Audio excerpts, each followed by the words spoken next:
ইংরেজি গ্রামারে প্রিপোজিশন অত্যন্ত গুরুত্বপূর্ণ একটি বিষয়। প্রি মানে হলো পূর্বে বা বিফোর, পজিশন মানে হলো অবস্থান বা প্লেস। সুতরাং শব্দগতভাবে প্রিপোজিশনের অর্থ হলো পূর্বে অবস্থান। সহজ কথায় যে শব্দ সাধারণত কোনো নাউন বা প্রোনাউনের পূর্বে বসে সেন্টেন্সের অন্য শব্দগুলোর সাথে ওই নাউন বা প্রোনাউনের সম্পর্ক বুঝিয়ে দেয় তাকে প্রিপোজিশন বলে। The book is on the table, বইটি টেবিলের ওপরে আছে। দ্য টেবিল হলো একটি নাউন। অন এই নাউনটা ঠিক আগে বসে বইটার সাথে টেবিলের সম্পর্ক বুঝিয়ে দিচ্ছে যে টেবিলের ওপরে বইটি আছে। এখানে অন হলো একটি প্রিপোজিশন।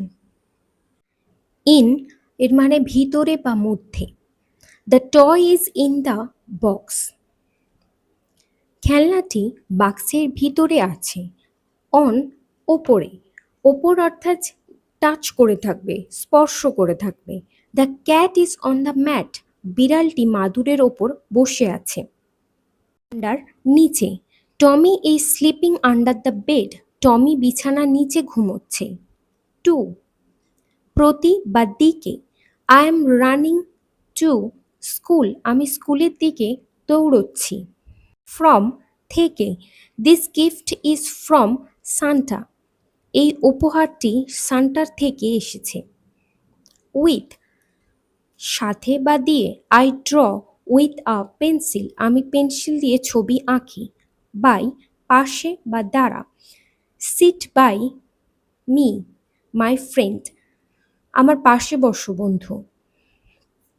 টু বাইরে থেকে ভিতরে ঢোকাকে বোঝাচ্ছে। The frog jumped into the pond, ব্যাঙটি পুকুরের ভিতরে লাফিয়ে পড়ল। আউট অফ ভিতর থেকে বাইরে আসা। Come out of the room, রুমের বাইরে চলে এসো। সাইড পাশে, একদম গায়ে গায়ে। স্ট্যান্ড বিসাইড ইউর সিস্টার, তোমার বোনের পাশে গিয়ে দাঁড়াও। ওভার না ছুঁয়ে ওপর দিয়ে পার হওয়া। The dog jumped over the fence, কুকুরটি বেড়ার ওপর দিয়ে লাফ দিল। টুয়ার্ডস কোনো কিছুর দিকে যাওয়া। Mickey is running towards the tree, Mickey গাছটির দিকে দৌড়চ্ছে। অ্যালং সোজা ধার ঘেঁষে বা বরাবর। We walked along the river, আমরা নদীর পার বরাবর হাঁটছিলাম। অ্যাক্রস এক পার থেকে ওপারে আড়াআড়িভাবে পার হওয়া। Can you run across the road, তুমি কি রাস্তাটা ওপারে দৌড়ে পার হতে পারবে।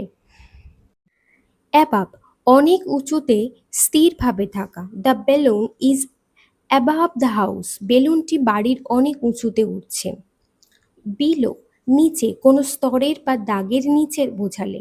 The sun went below the hills, সূর্যটি পাহাড়ের নিচে নেমে গেল বা অস্ত গেল।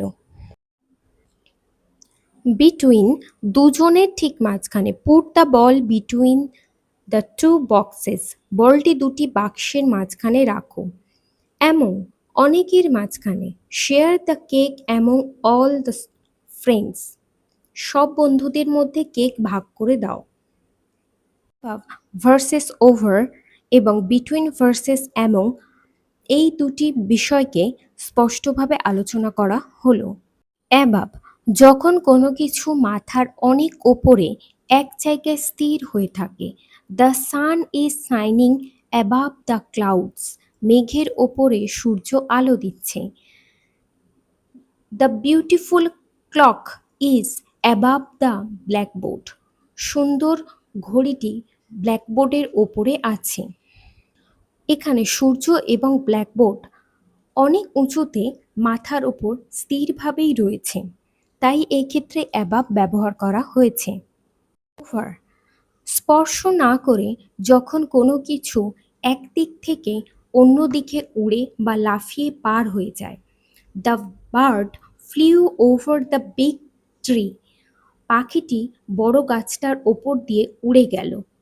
Tom jumped over the small puddle, Tom ছোট্ট জলের গর্তটার ওপর দিয়ে লাফ দিল।